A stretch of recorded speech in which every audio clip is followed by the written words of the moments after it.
abantwana bakho. Sacela baba Nkosi yami ubusise nokunikela. Wenze lokho kufanelekileyo. Busazana ngosami esizakwazi ukuzama esingafikanga ngosami kudlela ngosami uzenze ngosami sikwazi ukusebenza sikwazi ngosami ukunikela emsebenzini wakho baba webandla. Ngosisake bonke abazalwane ngosami sibonga ngosami manje naphakade.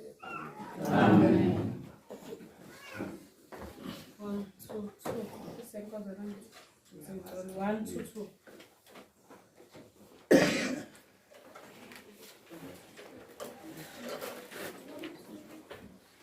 Okay. Eduze kosiguwe. 2. Eduze kosiguwe. Idonsele jesotsandegayo.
Eyo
akwaziyo mhlambe singawa nje ngamadolo sikhuleke siguqe masikhuleke.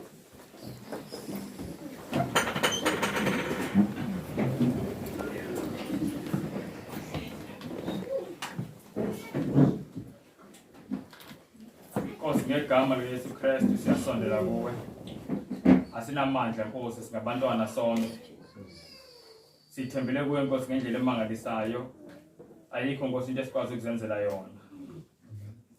Nkosi ithemba lethu lonke likuwe. Siyaziphosa kuwe Tata ngegama likaYesu Kristu. Sikubulela kakhulu ngethuba osipha lona ngokulokudibana ngale mini yakhe engcwele yesabatha. Nangamathuba Nkosi adlulile ubusipha wona Nkosi asifuni izinto ezininzi ezimangalisayo. Siyazi Nkosi ba ezinye izinto sizibambi Nkosi immediately sigqiba ukuzifunda, kodwa Nkosi siyakholwa Nkosi ilizwi lakho alisithi Nkosi ilizwi lakho ngelibuye kuwe Nkosi lambatha, kodwa lizokwenza Nkosi lento olithumela baliyenze. Siyakholwa Nkosi even if ngamanye amaxesha ngathi akubonakali, kodwa Nkosi siyakholwa ba ilizwi lakho liyasebenza ezinhliziyweni zethu ngoba uthembisile Nkosi. Ndiyacela Tata nothando nangoku please Nkosi yezulu, ezinkosi sesisondele kangaka ekuphileni kwalomhlaba, sesisondele kangaka Nkosi kwingxaki othethile ngazo Nkosi babangcwele bazodibana nazo Nkosi asekuvalwa le mpi yaqala ezulwini. Ndiyacela Nkosi yezulu kakhulu sisondeze Nkosi kusifihla Nkosi phansi kwephiko lakho. Ndiyacela Tata kakhulu umoya wakho ingcwele ngendlela ekhethekile Nkosi for ibandla lakho.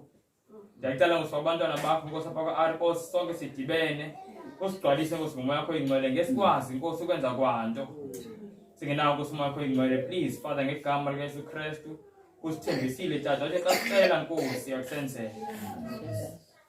Sicela Nkosi ukuba ngabakho. Siyahluthwa Nkosi inyama emani ifuna Nkosi ukuvuka yenze ukuthanda kwayo. Siyacela Tata ngegama likaYesu Kristu usinqobele Nkosi.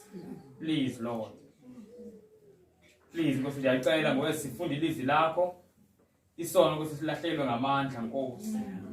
Usithembisile Nkosi ukuba ilizwi lakho lingumlilo odlayo Nkosi. Please Father break the spell of Satan Nkosi. Wonke umuntu lapha Nkosi endlini Nkosi kwinhliziyo zawonke umuntu. Ngathi uSathane angalahlelwa ngamandla. Siyacela nje ukuba sifunda Nkosi ungathumela ingilosi zezulu zibiye Nkosi le ndlu, zivalele Nkosi ingilosi zobumnyama ezisoloko zizama Nkosi ukuphazamisa ngendlela ezininzi Nkosi. Please Father kusukela Nkosi kumntwana omncinci kuya kumuntu omdala ngathi ngosincede Nkosi si-understand Nkosi ufuna ukusifundisa kona ngoku. Thatha Nkosi nami umlomo wami ngumntwana, ayikho Nkosi into endingayithetha engayinceda Nkosi abantwana bakho. Please Nkosi cela ucontrol ulawule inhliziyo yami, ingcingo zami nolimi lwami Nkosi. Please Father cela usixolele Nkosi izono zethu apho Nkosi singenzanga kakuhle nalapho singenzi khona kakuhle, even nangosi sidumisayo Nkosi. Sicela usixolele Nkosi, sithembele kakhulu ukulunga kaYesu, uba ngenxa yokulunga kaYesu nangokufa kwakhe i-worship yethu Nkosi yamkeleka phambi kwakho. Siyakuthanda Nkosi yezulu. Please Father senzele inceba Nkosi, ixesha liyagijima, umhlaba uyaguga njengengubo. Siyabona Nkosi izinto azisafani naqala ngeziphinde zifane. Sincede Nkosi sisondele kuwe. Please Father I'm really begging Nkosi sinceda wonke umuntu. Abantu Nkosi are facing different challenges Nkosi, kusebunzimeni ubunzima kakhulu Nkosi ongafani. Nkosi ngathi Nkosi sincede Nkosi kube bonke ubunzima bethu Nkosi kube ngenxa yokwenza intando yakho. Please Nkosi sincede kakhulu. Siyakuthanda Nkosi kakhulu, cela usincede sikuthande more. We ask in the name of Jesus Christ. Amen.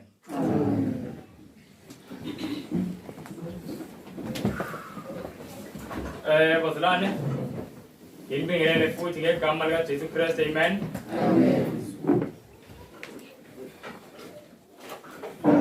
Ake siye incwadi ka-Ephesians chapter 3 kwabase-Efesi. Kunento engifuna siyibone bazalwane. Nathi uNkulunkulu angasisiza. Bazalwane uSathane bazalwana kadlali. Isikhathi siphelile. Kudala, hayi namhlanje. Dala almost 2000 years ago. IBhayibheli lithi uSathane usebenza ngentukuthelo ngoba uyazi ukuthi unesikhathi esincane.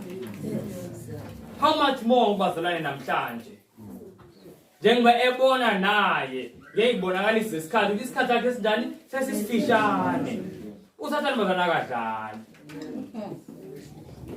usathane akadlali noJesu naye bazalwane usemsebenzini ukusindisa kodwa masinikeza usathane ithuba after ithuba sizolahlwa bazalwane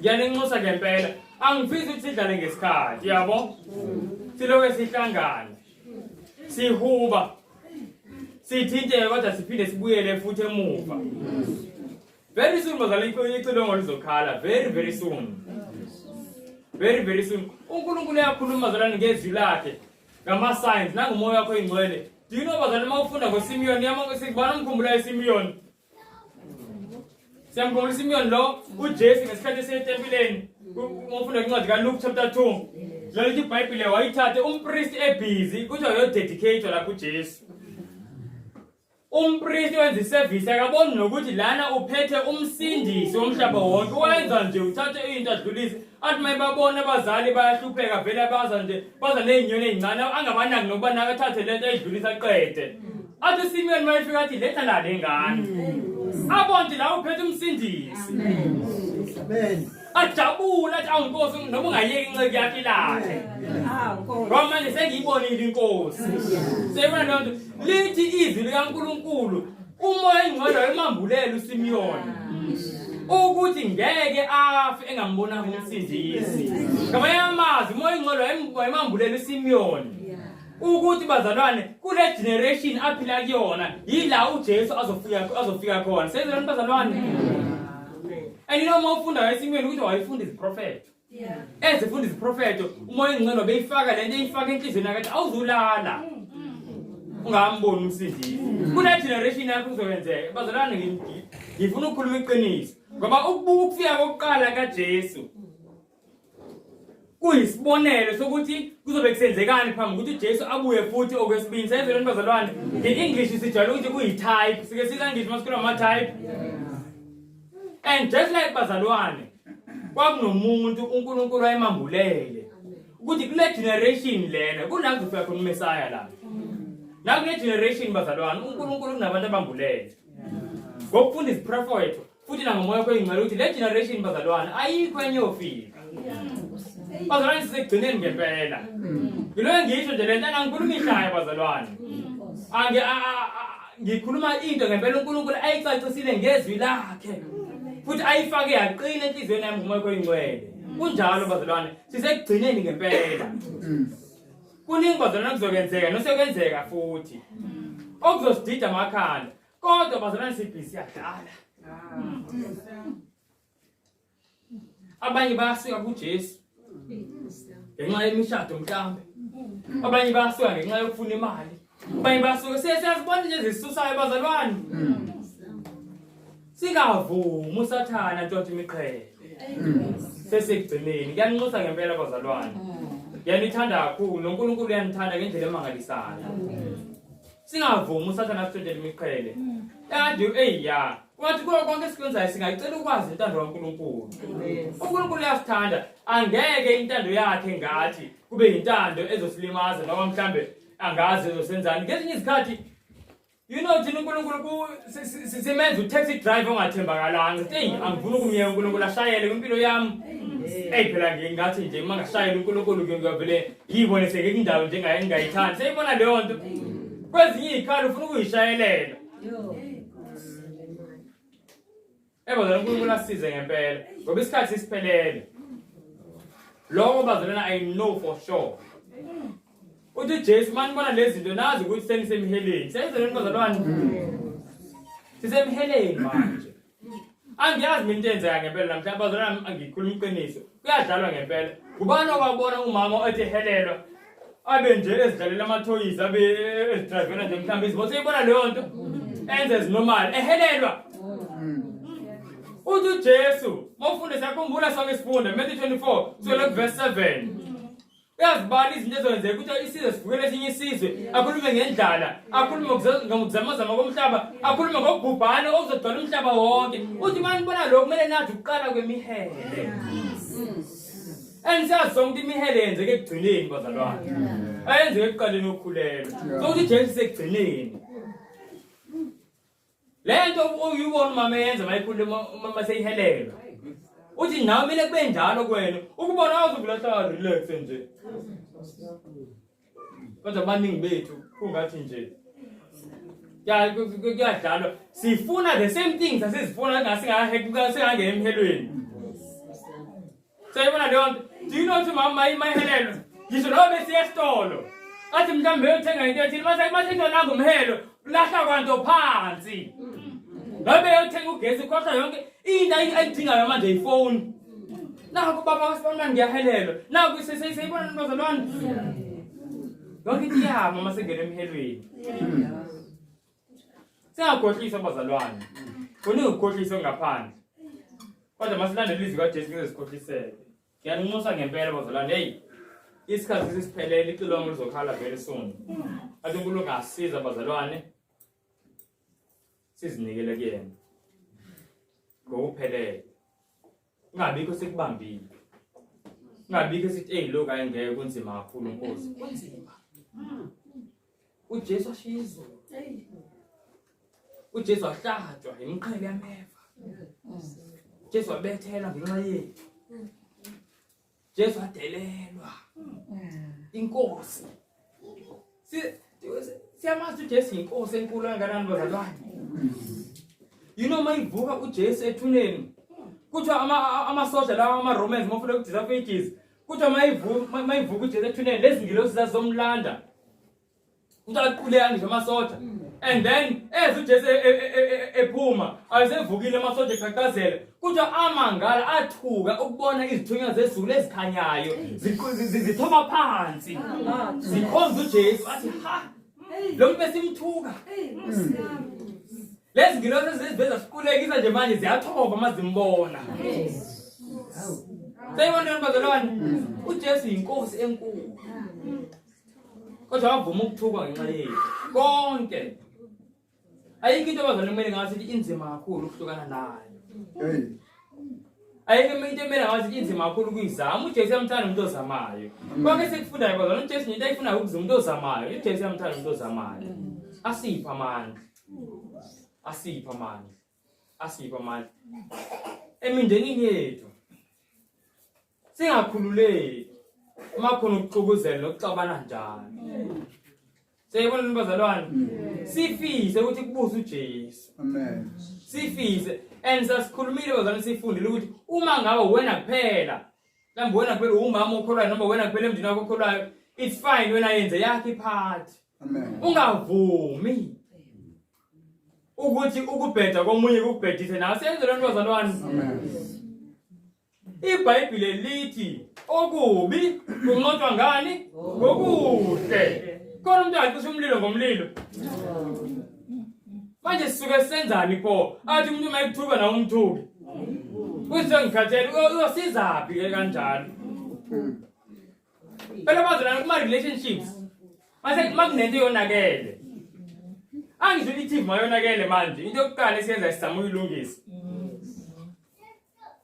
Why singenze kanjalo kuma relationships? Into mayonakele iyalungiswa.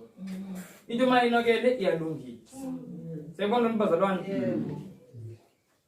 Besikhathi bazalwane ngempela sesiphelele so angifuni sibe abazalwane sizofunda nje easy sibe abantu nje abayabona abazoba nolwazi nje si verse sivale siphume qhubeke nje nokuganga kwethu.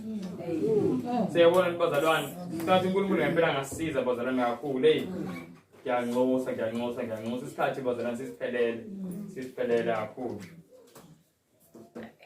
Njengoba isikhathi siphelile kunento bazalwane ezokwenzeka. Kwabaningi bethu noma mhlambe kuthina sonke angazi uNkulunkulu uyenza kanjani. Kodwa engiyazi izokwenzeka. Ngifuna siyifunde. Ngifuna sibone bazalwane ukuthi ucebo losindiso. Namhlanje siyibona ukuthi ucebo losindiso bazalwane it's not just about ukusindiswa kwabantu. Siyazi leyo nto bazalwane.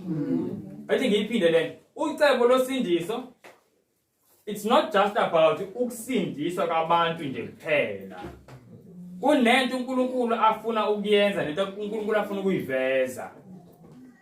And thina siyiphathi yalo plan kaNkulunkulu. And ngenxa yokuthi iphathi yalo plan kaNkulunkulu, uNkulunkulu uzosebenzisa abazalwane ukuveza into afuna ukuyiveza. Singabakhe bese uNkulunkulu akwazi ukwenza into ayifunayo ngento yakhe. Iyazwakala abazalwane. So uNkulunkulu ngiyengambonga kakhulu ukuthi uNkulunkulu esabeka umkhulu. Mayengiveza lento ukuthi ngempela siyifunde ukuze ithi mayisenzeka singakhubeki. Ake siloku Ephesians chapter 3. Ephesians chapter 3. Koba se-Efesi.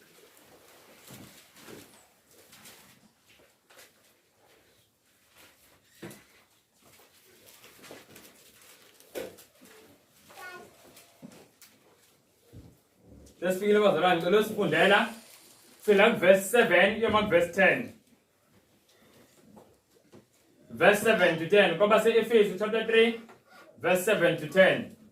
Engenziwa isikhozi salo ngokwesipho somusa kaNkulunkulu engiwuphiwe ngokusebenza kwamandla akhe. Mina engimncinyane kunabo bonke abangcwele ngaphiwa lowo musa wokushumayela abezizwe ivangeli lengcebo kaKristu engaphenyikiyo nokubakhanyisela ukuthi luyini uhlelo lwemfihlakalo ebifihliwe kwaphakade kuNkulunkulu owadala izinto zonke ukuze imibuso namandla namabandla emazulwini ukuze imibuso nabanamandla emazulwini baziswe manje ngebandla ukuhlakanipha okuninginingi kukaNkulunkulu. Amen. Amen. Bazalwane, angithembi sizwile le ndaba. Sizwile? Yes. Kubana angithembi utholanda kula mavesi. Siyafunda bazalwane. Kubana angithembi into ayitholile nje kula mavesi. Yebo bakuncane. Safunda nje mina ngithola ukuthi uNkulunkulu kunezinto ayifihla kubantu abahlakaniphile. Afuna uzambulela abantu abakhonza yena nabathembele kuyena. Okay. Siyazi bazalwane ukhona umunye mhlawumbe angithenthi nje utholeni. Into encane nje noba angasho konke okuncane akutholile. All right. Okay bazalwane. Ngiyacela ke mamso ngicela uliphinde from verse 7 noma ku 10. We shine the same way. Saying ayibo mamshozi. Ngithola la ukuthi uPaul indlela aziveza ngayo uziveza njengomuntu ongelutho. Kodwa athole umusa uNkulunkulu ukuthi amvezele izinto ezenzekile ekhaya ezulwini namandla kaNkulunkulu. Okay, amen. Cela uliphinde from verse 7 to 10. Uyifunda nje. Funa siyibambeni bazalwane. Samba incane ngoba siyafunda. U17 engenziwa isikhozi. Okay, yazi cela enzeni. Cela uqale verse 8 uye ku verse 7. Okay. Mina engimncinyane kunabo bonke abangcwele. Ngaphiwa lowo musa wokushumayeza abezizwe ivangeli lengcebo kaKristu engaphenyikiyo. Nayi nokubakhanyisela ukuthi luyini uhlelo lwemfihlakalo ebifihliwe kwaphakade kuNkulunkulu owadala izinto zonke ukuze imibuso nabanamandla emazulwini baziswe manje ngebandla ukuhlakanipha okuninginingi kukaNkulunkulu. Amen. Ngiyabuza bazalwane again. Ikhona umuntu asho into eyodwa nje ayitholile. No bani. Into eyodwa. Mamso. Uthi ena waphiwa umusa wokushumayeza abezizwe ivangeli. Amen. Lengcebo kaKristu. Amen. Uthi uPaul wenzele umusa wokuthini? Wokushumayela ivangeli. Sayizwe bazalwane. All right. Now ngicela uyiqala phansi lapha ku verse 10. Kunento uNkulunkulu athi ufuna uyiveza. yini le uNkulunkulu afuna ukuyiveza afuna ibonakala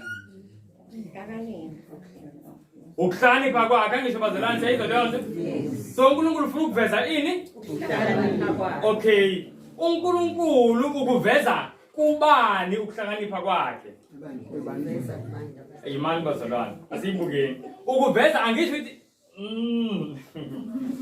ukuthi ukuveza kubani ubani okumele akubone lokuhlakanipha kaNkulunkulu imibuso izandla-ke bazalwane izandla-ke hayi ngithathe mamzungu abasemazulwini efanele bayibone siyayizwa nani bazalwane kunento izulu ekumele liyibone ngokuhlakanipha kukaNkulunkulu angiseyibona la ivesini so uNkulunkulu uveza ukuhlakanipha kwakhe and ukuvezela izulu now ukuveza ngobani usebenzisa bani ukuvezela ukuhlakanipha kwakhe yebo tata ubesenza bani ibandla senza leyo nto bazalwane so kuthiwa lana uNkulunkulu uthatha ibandla alisebenzise ukuvezela izulu ukuhlakanipha kwakhe kuyazwakala usazwakala ngisho bazalwane yes all right now kuthiwa lokuhlakanipha ukuveza kanjani uNkulunkulu wenzani ebandleni ukuze izulu libone ukuhlakanipha kaNkulunkulu siyifundile la wenzani uNkulunkulu ngebandla okanye ngabantu abandla ebandla ukuthi kuze izulu libone ukuhlakanipha kaNkulunkulu yebo Masenga usebenzisa umuntu nomuntu osebandleni usebenzisa umuntu nomuntu yabona ke manje seyisondela kakhulu baba Masenga kuthi ngakhona umunye vela asondele west wenzani yewe ma yabakhanyisela bakhe okay bazalwane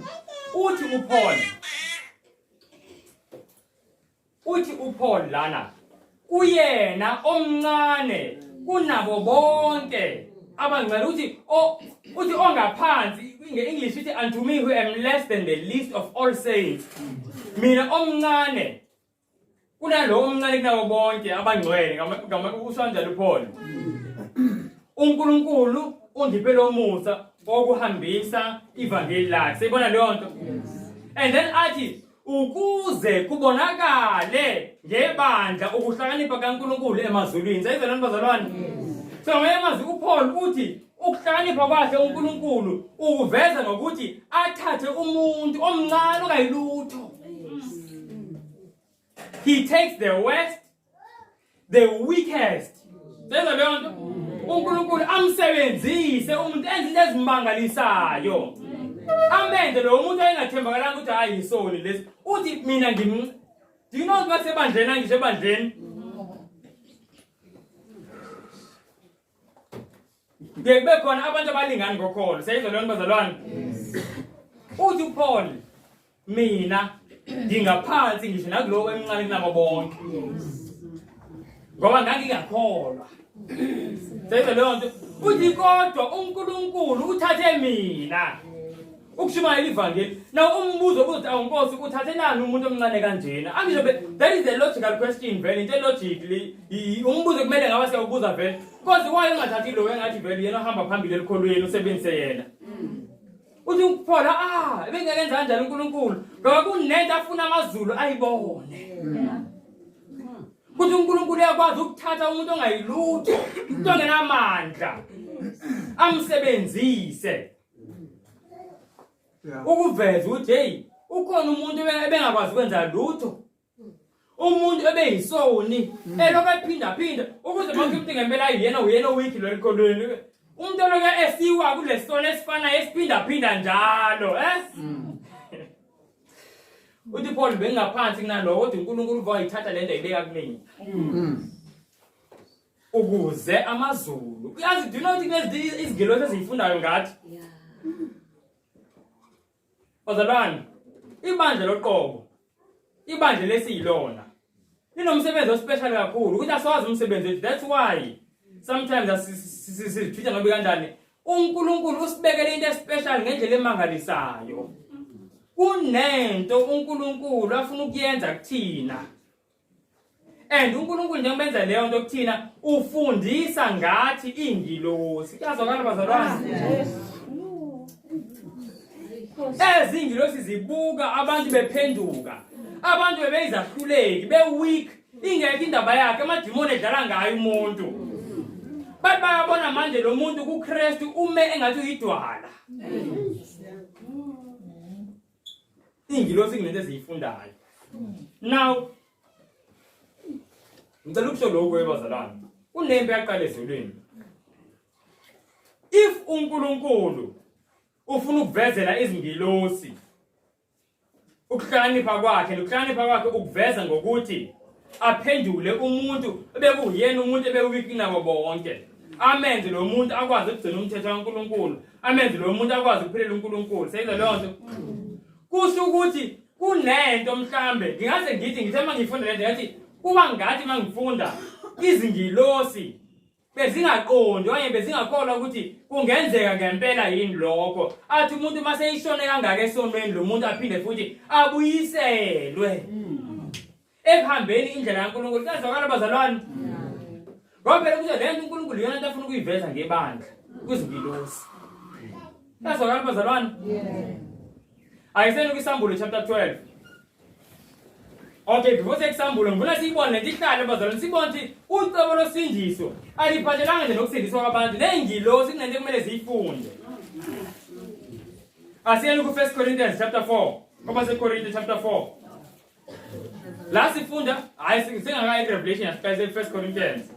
Sifunda bazalwane nje nge-great controversy. Ngithi asifunde ngayo le mpi bazalwane, singozeli. Ngithi asifunde ngayo si-understand ukuthi kwenzakalani, yini esazokwenzeka. Ngoba le mpi seyisemaphetheleni seyizophela le mpi. So mase singayi-understand le mpi eqhubekayo, sisebungozini. Ukuthi thina ngathini singayidlali eyethu indima, singayidlali irole yethu kule mpi. Bazalwane kunento uNkulunkulu afuna ukuyenza ngathi. Ngiyafisa mina ukuthi uNkulunkulu angisebenzise. Enze lento afuna ukuyenza. Hey. Sifikile 1 Corinthians chapter 4. Sesifikile. Let's go to verse 9. Ngokuba ngithi kungathi uNkulunkulu usimisile thina abapostoli sibe ngabokugcina, sibe ngabanqunyelwe ukufa, ngokuba senziwe umbukwane wezwe nowezingelosi nowabantu. Seyizolani bazalwane? Kuthiwa bazalwane zabantwana bakaNkulunkulu, sibandla likaNkulunkulu. Siwumbukwane, yini umbukwane? Okubukiswa ngayo. Yinto ebukwayo, siyabona leyo nto? The English it was made a spectacle. Engathi igama the original word ithi theater, ungathi theater, yinto ebukwayo engathi imovie. Siyibona leyo nto? Sibukiwe.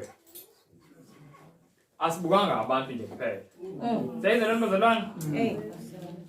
Sibukwe izingilosi. Kuyazwakala lokho? Into singayicabanga nje leyo bazalwane leyo. Esiphila. Ludlule usuku. Angathi izingilosi zibukile. Impi yaqhubeka. Kunezinto uSathane wazikhuluma ezulwini phambi ukuthi akukhishwe ezulwini. uNkulunkulu afuna ukuziprove ukuthi zi-false. Kodwa uNkulunkulu udepende kuthina. Siyayizwa leyo nto? Iy'ngilosi kumele zibuke thina, zibuke ukuthi ngempela uNkulunkulu uyena o-right lana kulempi. Kuyazwakala bazalwane? That's why uNkulunkulu ethi singofakazi bakhe, we are his witnesses. Iy'mpilo zethu ezizofakaza ukuthi uNkulunkulu ngabe u-wrong noma u-right. Izona sigaba sokugcina sisele manje lesi kulempi le before ukuthi iphele. Sizoyibona nje asele kusambulo chapter 12. Sizalandela bazalwane. Sithe uNkulunkulu kunento afuna ukuyiveza kwizingilosi, kwizulu. Uyiveza ngebandla. Leyo nto leyo kuthiwa ukuhlakanipha kwakhe. And sithe uyiveza kanjani? Ngokuphendulwa kwabantu. Futhi akathathi umuntu bekade hayi lona vele benokulunga kwemvelo nje uyilungele. Kuthiwa uthatha the worst and the weakest. Athethe lo muntu abulathi athi ngithathe le ngane naye ingane la, le ngane le iyahlupha ixa yabazali. Yabona la ngiyenze into ayithatha ingane uNkulunkulu abantu bamangale. Kanti nina nihleli kumangela abantu kuphela. Nengilosi zimangele. Kunento ephendulekayo. Yes, kunento ephendulekayo kwizingilosi kwimicabango yazo. Aseni kusambulo chapter 12.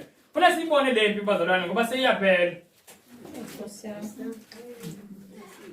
Chapter 12. Ase verse 7. Sifuna nje ngalempi. uMikhayeli uyalwa noDrako. Kwase kuba khona ukulwa ezulwini. uMikhayeli nezingelosi zakhe balwa noDrako. noDrako walwa nezingelosi zakhe. Kepha kabaze banqoba. Nendawo yabo kayabe isafunyanwa ezulwini. Wayesephonswa phansi uDrako omkhulu, inyoka endala ethiwa umhlebi noSathane, odukisa izwe lonke. Waphonswa phansi emhlabeni nezingelosi zakhe zaphonswa kanye naye. Amen. Na bazalwane? Igama engifuna silibambile igama elithi kwaba khona ini? Impi. Ezulwini angisho. Now lana masifunda asitshelwa ukuthi impi iqalwe yini. Kodwa siyabona ukuthi impi between uDrako nengilosi zakhe, then noMikhayeli nengilosi zakhe. Ubani uMikhayeli? uJesu, asifundile uJesu uMikhayeli. Sayibona bazalwane? Now kunempi enzeka la ezulwini. Akanqobi ke uDrako, uSathane akanqobi kulempi. And then uphoselwa kephi? Emhlabeni. Sayibona lona bazalwane? Now ngifuna sibone ukuthi manje isemhlabeni wenzana aseluku verse 17.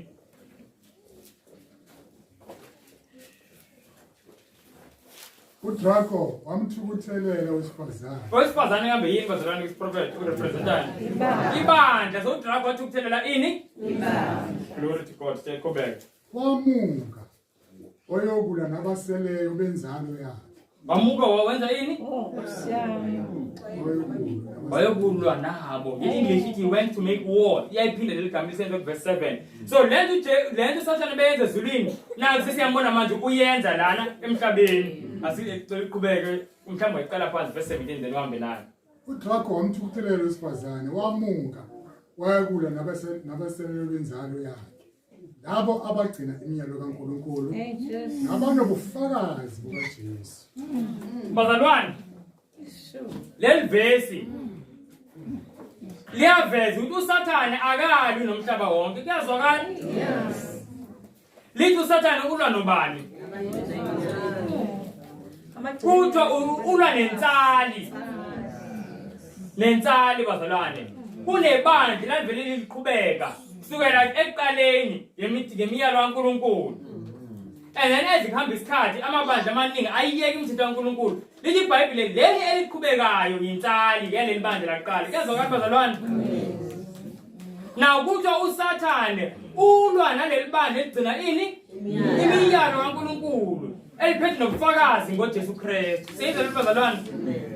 So uSathane mayitargeta ibandla azolwa nalo, utargeta ibandla eligcina ini bazalwane?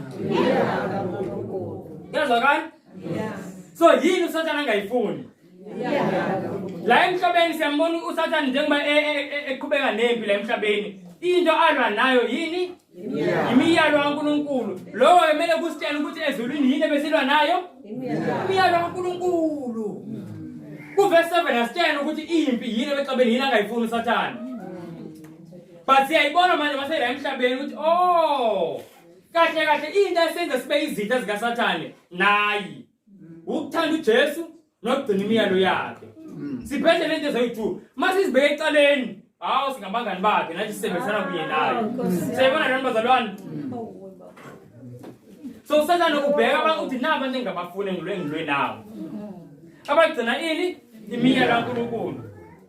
So impi mayiqala ezulwini uSathane into owayithathetha, into ayengayifuni, into ayikhuluma kambi ngayo imiyalo kaNkulunkulu. Ngicela siyingene kakhulu leyo nto ukuthi into uSathane angayifuni imiyalo kaNkulunkulu. Yingakho namanje la emhlabeni kunenzondo emangalisayo ngemiyalo kaNkulunkulu. kungathi ayivele uNkulunkulu emiyalo abantu bathi hayi wena lahlekile ningabadukisi nenza gcina imiyalo kaNkulunkulu sayibona nobazalwane usathane uxabene nemiyalo kaNkulunkulu now ngicela ukuveza khona quotation engifuna siyifunde ngifuna sibone abazalwane ngomusa nje kaNkulunkulu ukuthi usathane wathini ama-arguments wakhe awasithini yeyiphi indlela wayezama ukucindezela ngawo umyalo kaNkulunkulu siyambona manje uxabene nomyalo kaNkulunkulu kodwa uxabana nawo kanjani ziningi indlela sokubuka nje ezimbalwa namhlanje ithi ngifunda ku-Desire of Ages page 761 ithi in the opening of the great controversy Satan had declared that the law of God could not be obeyed. See, as exposed lapho. Kuthiwa ngesikhathi lempi ezulwini iqala. Ngathi ngiyambona lapha emazulwini etsheni ingilosi ukuthi umthetho kaNkulunkulu awugcineki. Umthetho kaNkulunkulu awugcineki. Now bazalwane, if umthetho kaNkulunkulu awugcineki, mangibeke umthetho ongagcineki. That means kunenkinga kulo mthetho, angisho kunjalo. And if kunenkinga kumthetho kunenkinga ngomuntu obekile umthetho kazakala bazalwane if there is a problem with the law there is a problem with the lawgiver kazakala bazalwane kuthi usathane into owayisho ukuqala inkathi iqala lempi wathi umthetho kaNkulunkulu cannot be obeyed kuthi wathi justice was inconsistent with mercy kuthi uNkulunkulu akakwazi ukuthi abe nomusa aphinde futhi agcina umthetho athi asambelani lezi zinto sathi lento esizwa manje kulinya emhlabeni yaqala le ezulwini so argument number 1 umthetho awugcineki number 2 justice is inconsistent with mercy and that should the law be broken it would be impossible for the sinner to be pardoned. Every sin must meet its punishment, urged Satan. And if God should remit the punishment of sin, he would not be a God of truth and justice. Says the Lord Bazalwane. Good day. And let's know that's the days in Gilos, that's our thing. Good to govern no Musa Ganjan no Ted. Rabbi Magno Musa, Angela Bear, he urged. With Magno Musa, Ted Pull on the King. Says the Lord. So uNkulunkulu akwazi ukubamba kokubili athi uNkulunkulu nomusa uNkulunkulu umthetho so manje unomusa akwazi ukuthi futhi unomthetho kanjani ingilosi zadideka ukumuntu naye iqiniso naye uLucifer ivusa into zathatheka ingilosi zaphuma naye esinye nawo kuyisoma arguments awu2 lavelayo eyosibili asibukeni kuthi when man broke the law of God and defiled his will Satan exulted. It was proved, he declared, that the law could not be obeyed. Man could not be forgiven because he, after his rebellion, had been banished from heaven. Satan claimed that the human race must be forever shut out from God's favor. Say the Lord. It starts bazalwane Satan ayisho ukuthi umuntu maseyiwila asakwazi ukubuyiselana noNkulunkulu. Lokho eyisitha noNkulunkulu exabana noNkulunkulu sayize lonke. Ngamanye amazwi umuntu owile esonweni akasakwazi ukuthi aqhubeke aphile futhi impilo engcwele. Kuzwakala? Ngicela siyabonela ama arguments ngithe athi ngabhale kanje bazalwane siyabona. Number 1, argument number 1 nayi ukuthi umthetho awugcineki. Okwesibili, ijustice ayihlangani nomusa. Ngamanye amazwi umthetho awuhlangani nomusa. Kwenza kanjani uNkulunkulu abe uNkulunkulu nomusa kodwa futhi aphinde abe uNkulunkulu womthetho. And then okwesithathu ukuthi umuntu maseyibile esonweni akasakwazi ukuthi abuyiselane noNkulunkulu. Akasakwazi ukuthi abuye aphile impilo engcwele ngoba phela seyiwile esonweni. Ingakho kugcwele manje inkulumo zokuthi awuphela vele nje sazalelwe esonweni bazalwane. Sivumelana nobani? Usathane. Now ama-argument la oqala wosibili the first two dinonke waphendula uJesu. Kusukela ngesikhathi sika-Adam ewile esonweni Adam akaze kutholakale umuntu ongasekakaze senza isono. Kwakubukeka ngathi uSathane eyiwina icontroversy. Do you know bazalwane ngathi uSathane yawina? Kanjalo ezulwini. Ngoba wathi mayikhishwa ezulwini wayiqeda khuluma lento lo mthetho ogcineki. Ngempela ziyabuka ingilosi akekho umuntu akaza ukuphula lo mthetho. Akekho umuntu akaza ukuphula lo mthetho. Kwafika uJesu wafika eyinyama njengathi. Sayizwe lo bazalwane. Wawugcina umthetho kaNkulunkulu. Wonke from birth to death. Sayizwe leyo nto? Yaphikiseka lena ukuthi lo mthetho ogcineki. Now, lena yaphikiseka kanjani ke? Nale uJesu. Let's go to Jesu wazilungisa. Asele kumaRoma chapter 3 verse 25. AmaRoma. Bazalwane nento engifuna siyibone. I hope sisalandela. uNkulunkulu kuthi uveza ukuhlakanipha kwakhe and uveza ngokuphendula abantu. Ngithe mina bazalwane, isizathu esenza ukuthi uNkulunkulu afise ukuveza ukuhlakanipha kwakhe esivezela ingilosi ezulwini. Futhi kucacile ukuthi ukuhlakanipha kaNkulunkulu engathi kuyasolakala. Sayizwa leyo nto? So kumele akuthini akuveze.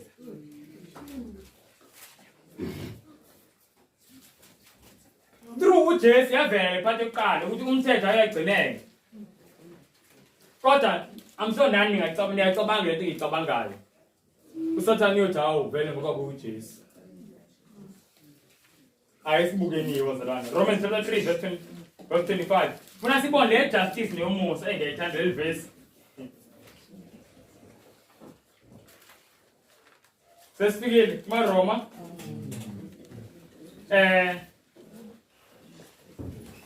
Yazi phela sifuna uverse 26 ngifuna ukuthi sizoyiza yini ngokufunda nje u26 yedwa. Ukusave isikhathi. Manje ngifuna siyayizwa yini. Nisho bazalwane ningayizi. Ekubekezeleni kukaNkulunkulu kuba kubonakaliswe ukulunga kwakhe esikhathini samanje ukuze yena abe ngolungileyo abe ngumlungisisi walowo okholwa nguJesu. Sayizwa lo bazalwane?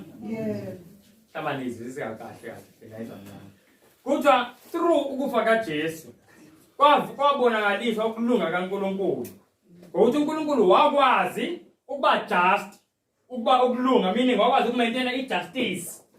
Kodwa while akwazi futhi nokuthi aqolele umuntu okholwa kuJesu neMesi. Sayibona leyo nto? Yonke lento yenza ngoJesu. Yenza kanjani? Yenza ngokuthi uNkulunkulu ukuze abantu basinde azange awuphula uNkulunkulu umthetho wakhe. Njengomthetho kaNkulunkulu awusithi umuntu owonile into emlindele yini ukufa. uNkulunkulu awuphulanga umthetho kodwa uyena owalikhokha icala. Kuyenzeka lo bazalwane. So ijustice was maintained. And uNkulunkulu futhi akwazi nokuthini nokuthethelela futhi lo muntu owonile. Asizwe into le quotation isho the same thing la.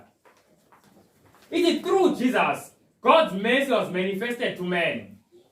But mercy does not set aside justice. Says the law reveals the attributes of God's character, and not a jot or tittle of it could be changed to meet man in his fallen condition. God did not change his law, but he sacrificed himself in Christ for man's redemption. God was in Christ reconciling the world to himself. Kuthi uNkulunkulu azange awushintshe umthetho wakhe, kodwa uyena uNkulunkulu owakhokha icala. So icala agcina likhokheliwe. Kufana nokuthi iphoyisa. uSathane angenza nje. Ufuna sizwe kahle bazalwane. Angifuni sidlule iphathi engayizwanga. Wayethi yena uSathane iphoyisa alikwazi ukuthi libe nomusa. Awukwazi kube iphoyisa ibe nomusa. Basically usho kanjalo. Ngoba uphoyisa phela wabamba umuntu espeeder. Uyabhala ini umthetho uthi bhala ithikithi lika 5000. Sayizwa leyo nto? Selibhaliwe ithikithi lithi manje umthetho uthi kumele ukhokhe lethikithi because selibhaliwe. Wena umthethelela kanjani ke lo muntu? Ngempela kuba ngathi into edidayo lo muntu uyithola kanjani intethelelo ngoba intethelelo ithi phela kumele angakhokhi lo 5000. Kodwa umthetho uthi kumele ukhokhe lo muntu 5000. Sayizwa lento bazalwane? So iphoyisa elikwazi ukuhlanganisa umuso nomthetho iphoyisa elizothi hayi ngiyakuthethelela. Ubese umuntu masazohamba ubuze ukuthi hawo leli thikithi ke manje siyolithi ngoba phela selibhalile lithi phoyisa leli thikithi phela kumele ngilikhokhe mina. ngoba selibhaliwe ithikithi and umthetho awukwazi ukuphulwa okwamumusa awuhlangana nokuphulwa komthetho sayizwa leyo nto so ithikithi leli lizokhokha yimina hamba wena wahamba onecala lo ngenacala sekuyena manje amele akhokhe icala kodwa umthetho umile nomisa umile sinomusa umile sayizwa nobazalwane so uJesu esiphambaneni manje leyo nto so lento yayikhulunywa ngoSathane yaphenduleka sabona ingilosi ngempela uNkulunkulu uyakwazi ukuthi abe nomusa futhi abe uNkulunkulu nomthetho kunama arguments awu3 bazalwane naye sel ukuthi umuntu oseke atheste ngesono umuntu oke asenze isono uyakwazi yini ukuthi aphile impilo engcwele and the argument bazalwane ngeyiphendula uJesu ngoba akaze senze isono uJesu lena iphendulwa ithini iphendulwa ngathi ngisi ukuthi manje kulempi njengase ngithi yaphela uNkulunkulu uthembe thina ukuthi siphendule sibe ngofakazi bakuthi ngempela umuntu uyakwazi ukuthi athi noma bese ingenile esonweni abuyele because Sathane phela into yakhe ayithi umthetho awukhishi umthetho kaNkulunkulu ngomthetho kaNkulunkulu awukho right once ukuthi awuphula asaphinde kwazi ukubuyela kaNkulunkulu sayizwa leyo nto and manje bazalwane abaningi bethu instead ukuthi sibe ngama witnesses sibe ngofakazi bakaNkulunkulu singofakazi bakaSathane manje sithi ayi angikwazi ukuthi ngengikwazi phela ngazalelwa isonweni bazalwana yekeni sayibona leyo nto yebo umuntu owe esonweni akwazi ngawakhe amandla ozigcinela umthetho kodwa ngamandla avele egazini likaJesu umuntu yakwazi ukugcina umthetho umuntu yakwazi ukugcina umthetho kaNkulunkulu nayi into bazalwane ebambile ukuthi amaqhawe amaningi okholo asalele amathuneni angavumi namanje abantu eyithina seyazi leyo nto before thina senze lento ngeke bavuke mhlawumbe asene maHebrew chapter 12 asene maHebrew chapter 12 kamba siyasicela chapter 11 kuna sibone lento bazalwane kumele ngayi izulu lime ngathi manje kuze manje kulindwe abantu maHebrew sesifikile chapter 11 no 12 iyabona lapha bazalwane mawuqala kumaHebrew chapter 32 chapter 11 verse 32 ila uPaul aqala abala amaqhawe amaningi okholo athi what shall I more say, for the time would fail me to tell of Gideon and of Barak and of Jephthah bonke labantu ababali athi who through faith subdued them, obtained promises azibali izinto abazenzile athi quench the violence of fire, escape the edge of the sword abali into eziningi ezimangalisayo abazenzile but yiza ukuthi uthini la cela ozosifundela bazalwane uverse 39 no 40 after sebenze lo konke lo kodwa yiza kuthiwa la verse 39 no 40 labo bonke befakazelwe ngokukholwa abazuzanga isithembiso ngokuba uNkulunkulu wayesibonele okuhle kunalokho ukuze bangapheleliswa ngaphandle kwethu sayizolanda bazalwane kuze la maqhawe ngaphandle kuze la maqhawe lawa ngaphandle kwethu akapheleliswanga basabambekile emathuneni namanje balinde ukhale wecila kodwa ngelikhali ngenzekanga lokho sayizolanda bazalwane kuthi uNkulunkulu usibekele into engcono omunye ubuza uthi ngaba yini inkosi engcono kunokuthi ngingime emlilweni umlilo uvuthe yini engcono kunokuthi ngithi ngiqeda kuhamba nje ngiqeda kuzungeza amabonde sivele amabonde ashayeka phansi yini engcono kunokuthi ize ithi iBhayibheli lana mafunda kuHebrew chapter ithi women received their dead brought to life again sayibona leyo nto yini engcono kunaleyo nto hawu phela ngibona ngathi abantu sebebone yonke into uthi Paul kunento engcono esiyibekelwe yini engcono esiyibekelwe asiyibuye manje chapter 12 verse 1 yini engcono esiyibekelwe bazalwane bese siyifunde bese ningitshele angizosho ngalokho ke nathi lokhu sinefe elingaka la ufakazi lesihaqeleyo masilahle konke okusindayo nesono esithandela kangaka kithi sigijime ngokubekezela kulokhu kuncintisana esisilweyo. Amen. Esimame lapho. Yini bazalwane engcono esiyibekele masifuna nje verse 1.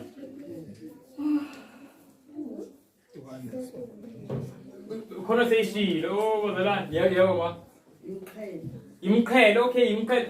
Nawe imqhele balindile engizothi yebo okay, kodwa nabazoyithola imiqhele. Khona into ayishoyo la uPaul bazalwane. Akakhulumi la kuthina ngendaba yomlilo. Athi hayi bazalwane nathi asingenele emililweni, nathi asingenele ithini. Kunento eyi-1 ayikhulumayo. Zabaka amagezade imama umthombe. Okay, nisibongela. Uthi esasho mayisithi enesilahle imqhele uthi kodwa asilahle futhi nesono esisisindayo esithandela kangaka kuthina. Ngamanye amazwi kufanele sisenyanye isono. Sibe necharacter kaKristu noma ngabhaliwe-ke la. Yebo. Ithi laying aside every weight. Igama lithi every. Umuntu banke uhlukana naso sonke isono usala yini nezona ezingakhi.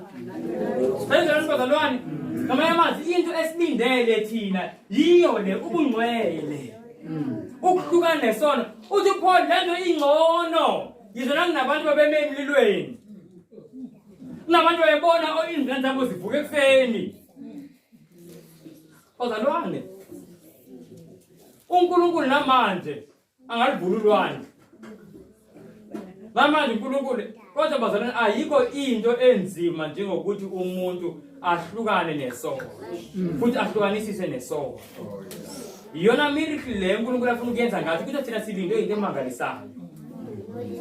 Ngamanye amazwi bazalwane njengoba impi iphela.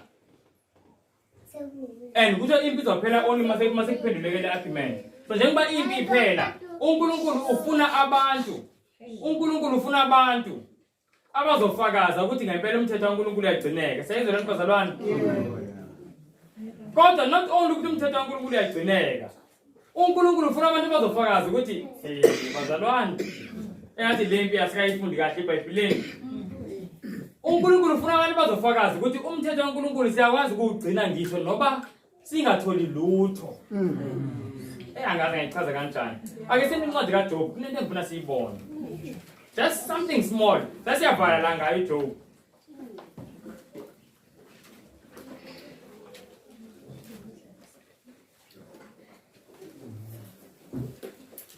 Ave ngifisa bazalwane mina uba kuleli qembu.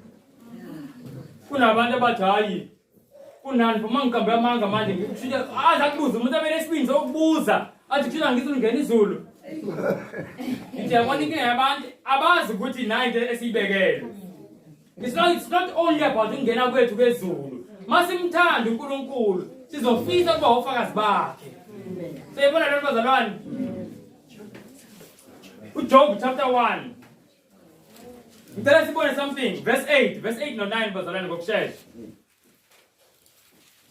Wayesethi uJehova kuSathane, inhliziyo yakho iqaphele incebo yami uJobe na, ngokuba akakho njengaye emhlabeni, umuntu onganasiko olungileyo, omesaba uNkulunkulu obalekele kubo.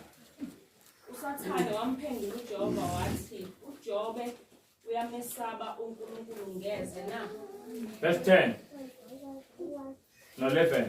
Wena awumbiyelanga yini yena nendlu yakhe nakho konke okwakhe mazonke, wabusisa umsebenzi wezandla zakhe na.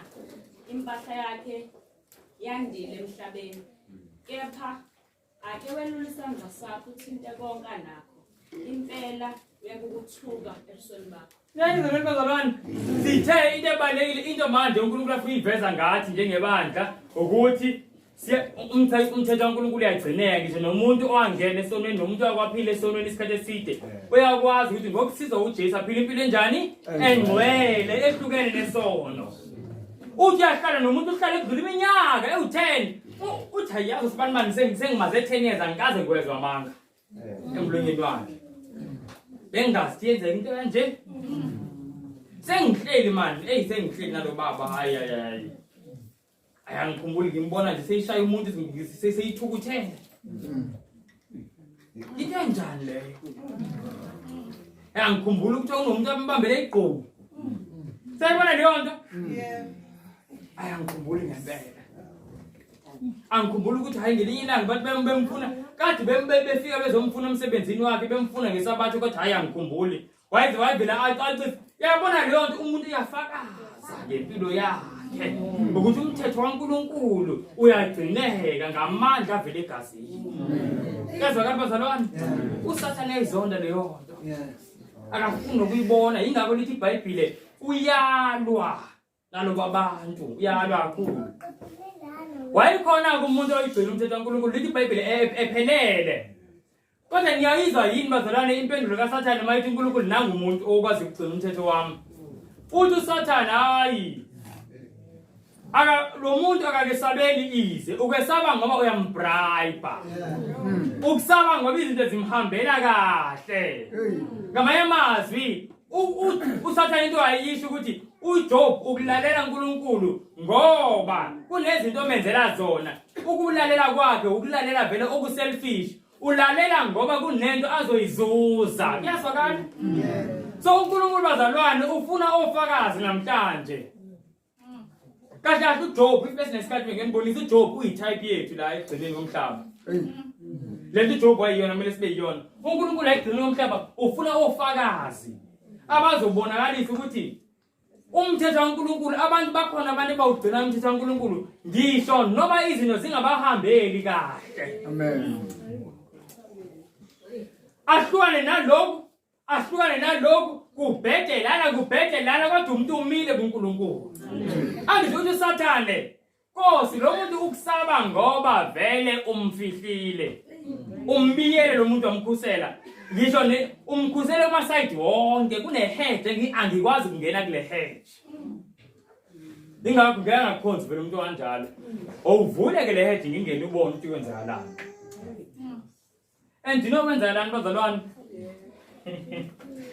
wayivula uNkulunkulu ihedge kodwa yizwa as-20 ufakazi sabuthola ngoJob chapter 2 lento yakhe ingichazile bazalwane uNkulunkulu ufuna abantu abanje bazalwane kuthi kubheda konke kodwa bemile noNkulunkulu wakhe akuyona inkolo leyo ukuthi ngithi ayi ngangikholwa kodwa ngabona hayi angiyeke ngoba yikho into engilungela izinto bezingangilungeli ngabona hayi should ayingeke angikholwa lenkolo right seyibona leyo nto njengoba bazalwane uNkulunkulu efuna ukuprove le point yokuthi kunabantu abazogcina imithetho yakhe even if bayasafarisha abanalutho that means uNkulunkulu kunabantu azovuma basafarishe uthi bawubuka kube ngathi asikho isizathu engisibonayo ukuthi kungani ngisafarisha kanje kungani ngisokola kanje ngenzeni phela futhi ungaziboni ukuthi wenzeni kodwa nawe usokola into zakubhedela kuvume izulu ngoba kunento uNkulunkulu afuna ukuyiveza uSathane uthi umthetho awugcineki masayiveza uNkulunkulu umthetho ogcineke uthi uSathane hayi lapho ugcina ngoba beselfish bayathi into abayizuzayo senza leyo nto so uNkulunkulu uzoba nabantu bathi beqeda kuthi ubhetha athi uma iqeda kwakha kusho sawunkosi kanjani kodwa ubungathi anginalutho athi engenamsebenzi vele bewuyena futhi ontontela ukuthi seyibona leyo nto athi ukuthi kube kubheda nje kakhulu bazalwane kuthi iqeda kushona la kuphinde kushonwe la athi awunkosi kodwa ngenzeni ngempela athi umuntu kaNkulunkulu mayibuka ngempela athi because noJob wasesha inkosi ngoba vele ngumuntu ngenze ukuthi khona la ngone khona kodwa bengingaboni lutho mhlawumbe ngiyenzile ukuze ngidizeve lokho and masingayazi bazalwane ukuthi lokhu yiphathi yalempi leseyizophela and lento yinto kumele yenzeke la igcineni ngeke ingenzeki singazikhohlisi nje sifuna nice time singazikhohlisi ngeke lento awubuki uthini uNkulunkulu engiyayithanda into ayenza uJob chapter 2 verse 3 wayesethi uJehova kuSathane inhliziyo yakho iqaphele incwadi yami uJobe na ngokuba akakho onjengaye emhlabeni umuntu ongenasici nolungileyo, umesaba uNkulunkulu, ubalekela okubi, usabambelele ekuphileleni kwakhe, noma ungivusele ukumchitha enginacala. Seyizwe nantozalwane, uthi uNkulunkulu uJob wayebambeleleki kwini? Ekupheleleni, ukuthi he holds fast his integrity. Even if sekunezinye ezibuhlungu ezimehlelayo. Kwaphinde kwenzeka okunye futhi nala. Ngisho kwaze kwafika nonkosikazi kaJob athi ngeke, myeni wami. Sekwenzeka okuningi kanje, usabambelele ekupheleleni kwakhe in chapter 2. Wathi thuka uNkulunkulu ufa okungcono. Naye shem ngamdabukela ngifuna ukuthi umama phela ngoba yabo. Wayecela kushonelwa izingane. Uyayicabanga leyo nto? Bese zashona zonke izingane. So namhlanje kakunika sekubuhlungu enhlizweni yakhe. Into engekho le. Sithi sesimhambe samphilela kanje uNkulunkulu kwave kwathi yazi abanye bethu ukuthi kushona ingane eyodwa umuntu avela aqhubeke ngendlela yokuthi hayi akasakwazi ukubuyela kuNkulunkulu. Bazalwane, uNkulunkulu ufuna ukuphendula kodwa uphendula ngathi. Kuningi ukuzisehlela bazalwane. Kuningi esizodlula kubona. Kodwa uNkulunkulu ufuna sibe ofakazi bakhe.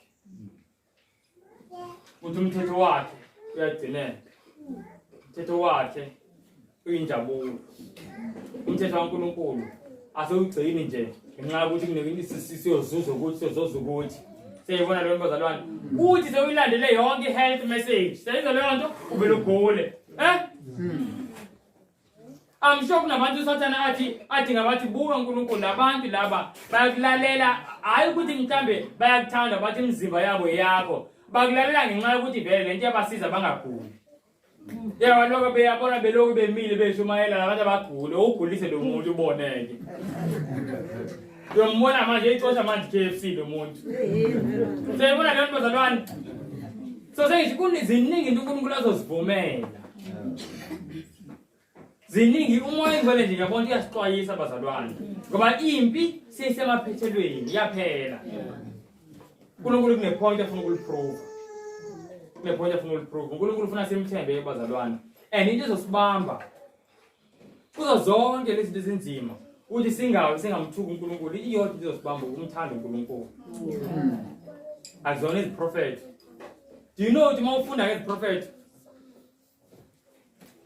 Mawufunda ku 1 Corinthians chapter 13.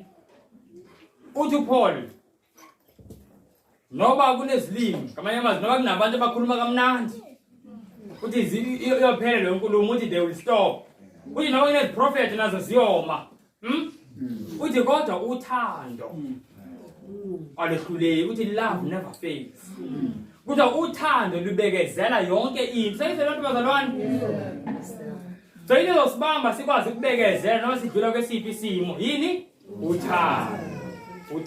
Bazalwane uNkulunkulu asisize simthande ngempela. Ngoba singamthanda uNkulunkulu sizohluleka. Sizoba ufakazi bakaSathane. Kuthi bangangihambeli kahle ngempela ngisuke uNkulunkulu athi uSathane yabo ngintshenile. Ngisengathi ngambona nje ekhuluma nengilosi zakhe. Zithi nezezulu mhlambe mangathi ziyazula azitsheni ngintsheni lento lena ayikho. uNkulunkulu abantu bamlandela. Yazi basically uSathane uzama ukuthini? Mayisho leyo nto. Uzama ukuthi i-selflessness ayikho into engekho. Wonke umuntu wenza into so that akwazi ukuzuza into ethile. Wenza ngoba ezobenefit. Ebona leyo nto akenziswa uthando. So uNkulunkulu ufuna abantu abazofakaza ukuthi senzela nje uthando. Angenzeli inzuzo Nkosi. Ngikulalela ngoba ngiyakuthanda. Angizena kuphila mina. Mina ngoba ngifile. Kodwa lamula egazi lakho ngiyakuthanda Nkosi. Angenzi ngoba khona engizokuzuza. Seyibona bazalwane. uNkulunkulu asize ngifuna nje ukwenza aphile yodwa. Then siyakhuleka. Asithobise namakhanda. Sivale namehlo. Aphile nje bazalwane, very serious one. Ngiyacela uNkulunkulu uyasithanda bazalwane. Ngifisa ukuthi kuze ukuthi noma yini eyenzakalayo sikhumbule ukuthi kodwa uNkulunkulu wenza njani? Uyasithanda. Asithobiseni amakhanda sivele amehlo bazalwane. Thobiseni amakhanda sothobisile namehlo sovalile. Uma ngaba bazalwane kunomuntu Angifuni ukubona izandla zonke, ngifuna ukubona nje umuntu osho ngempela the meaning. Bangaba kunomuntu bazalwane obe seyikhubeka noma obe seyikhubekile ngenxa yezinto ezenzima adlule kuzona. Kodwa njengoba sifunda uyavuseleleka and yacela uNkulunkulu ukuthi amsize angakhubeki ngenxa yobunzima. Ngicela phambi isandla. Umuntu ozazi ukuthi inkosi ngidlule ebunzimeni. Ngidlule ebunzimeni inkosi kwamina sengidoubt ukuthi inkosi kanjani kodwa ngithi ngihamba nayo ngisokole kanje. Abanye abantu abangakwazi nokwazi bona bathi hayi konke nje kubahambela lula. Kwenzeka kanjani? Bese sizibona naye inhliziyo eqala ukukhubeka, seyiqala ukudoubt nokungabaza. Kodwa manje yalibona icebo likaNkulunkulu ngaye. Ngicela amandla kuNkulunkulu, ngicela phambi isandla, ngiyazibona izandla akekho bazalwane omunye umuntu nje othi Nkosi bese ngikhubeka. Ngicela nezandla ezithi Nkosi ngiyacela ungisize. Ngiyacela ungisize mawukuthi uyavuma lezi zinto ezinzima zifike kumina ukuze kufezeke icebo lakho ngibe namandla. Ngicela ungisize Nkosi ngipha amandla nje, ngicela nalo waphamisa izandla. Makufika ubunzima noba ukufa, noba ukuhlupheka, noba ukugula, noba ukuthukwa, noba ukuzondwa bazalwane. Ngicela Nkosi ungisize. Ngime ngawe. Ngoba ngiyabona ukuthi njengibiyimpi emaphethelweni lo ngeke kumele vele kwenzeke. Kumele kwenzeke. Ake sithobiseni amakhanda kodwa nesikhuleke. Nkosi yezulu nomhlaba wonke, siyakubulela Nkosi. Ngosiqwashisa kangaka, ngosibonisa Nkosi icebo lakho. Besingazi Nkosi. Njengebandla lakho Nkosi kuninzi kangaka okwenzayo ngathi. Ngisho nezulu Nkosi libukele thina. Kunezinto Nkosi oziphendulayo, uziphendula ngathi. Futhi makubukelwe thina Nkosi. Ndiyakubulela Nkosi kakhulu ngento wayenza Nkosi kumpostoli uPaul, uthathe Nkosi umuntu weak Nkosi kunawo wonke umuntu, umsebenzise Nkosi umvuse. Nkosi ligugu igazi linamandla. Ngiyakubulala tata kakhulu ngegazi lachitheka. Ukuze sisinde la Nkosi sifumana ngalamandla. Ngiyacela Nkosi zonke izandla eziphakeme. Cela amandla wegazi Nkosi angene kwinhliziyo zabantwana bakho. Siyazi Nkosi akho lula Nkosi ukudlula ebunzimeni, ubunzima vele bunzima. Kunjalo nje Nkosi. Kodwa Nkosi sicela usiphe amandla okunyamezela. Sivezele Nkosi uba lento ngeke ingenzeki. Ndiyakuthanda Nkosi ngoba izinto awusifihleli. Xa sodlule ebunzimeni Nkosi uyasibikela nangoku Nkosi uyasibikela uba singalindeli uba Nkosi lo mhlaba uzophela singadlulanga ebunzimeni. Ngoba kuphendulwa ngathi. Kuphendulwa ngathi Nkosi. Ngiyacela Nkosi kakhulu wonke umuntu ophamisa izandla umpha amandla. Nabangaphamisanga izandla Nkosi ubapha amandla. Siyadinga sonke amandla. Ngoba Nkosi sonke Nkosi siyofuna sidlule ebunzimeni obuthile osibekele bona. Kodwa Nkosi siyalazi ilizwi lakho elimile Nkosi eliqinile ukudlula Nkosi lekhonkolo esime kuwo. Izwi lakho Nkosi elithi awuzuvuma silingwe ngokungaphezulu kwamandla ethu. Siyazi Nkosi zonke izinto xa uzivuma uqala uziweye Nkosi. Uweye Nkosi bantu ingaba sizokwazi nako ukumela. Nkosi uthando lwakho liyamangalisa. Ndiyakuthanda kakhulu Nkosi yezulu, uyamangalisa nje ngokuphelele Nkosi. Ngicela usincede sonke sibambeke Nkosi, sithatheke uthando lwakho. Sihlale kuwe Nkosi. Sicela nje wasekulunch uqhubeke Nkosi unathi uhlale nathi nje usifundise. Usibambe Nkosi singathethi ukuthanda kwethu ngemini yakho engcwele. Sicela konke Nkosi yezulu ngegama likaYesu Kristu waseNazaretha. Amen.